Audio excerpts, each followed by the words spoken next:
মধ্যরাতে ছোট্ট এই দোয়াটি পড়লে অঢেল সম্পত্তির মালিক হতে পারেন আপনিও। আল্লাহ তাআলা বান্দাকে তার সুন্দর সুন্দর নামের জিকির বা আমল করার কথা বলেছেন। রাসূল সাল্লাল্লাহু আলাইহি সাল্লাম হাদিসে আলাদা আলাদাভাবে এই নামের জিকিরের আমল ঘোষণা করেছেন। আল্লাহ তাআলার গুণবাচক নামগুলোর মধ্যে আল হাফিদু একটি, যার অর্থ হলো কাফির মুশরিকদের হীন ও নিচুকারী। সংক্ষেপে এ গুণবাচক নাম আল হাফিদু এর জিকিরের আমল ও ফজিলত তুলে ধরা হলো। উচ্চারণ: আল হাফিদু অর্থ কাফির মুশরিকদের হীন ও নিচুকারী।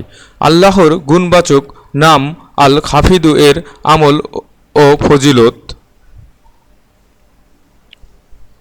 যে ব্যক্তি এ পবিত্র গুণবাচক আল হাফিদু নামটি মধ্যরাতে বা দ্বিপ্রহরের সময় 100 বার পাঠ করবে, মহান আল্লাহ তাআলা তাকে তার সৃষ্টির মধ্যে মনোনীত ও অর্থশালী করেন এবং মুখাপেক্ষীহীন করে দেন। যে ব্যক্তি এ পবিত্র গুণবাচক আল হাফিদু নামের জিকির প্রতিদিন 500 বার মনোযোগের সঙ্গে পড়ে, আল্লাহ তাআলা তার মনোবাসনা পূরণ করেন। পরিশেষে মুসলিম উম্মাহর উচিত আল্লাহ তাআলার গুণবাচক নামের জিকির করে দুনিয়ার মুখাপেক্ষিতা থেকে মুক্ত থেকে মনের একান্ত চাওয়াগুলো পূরণ করে নিতে পারেন।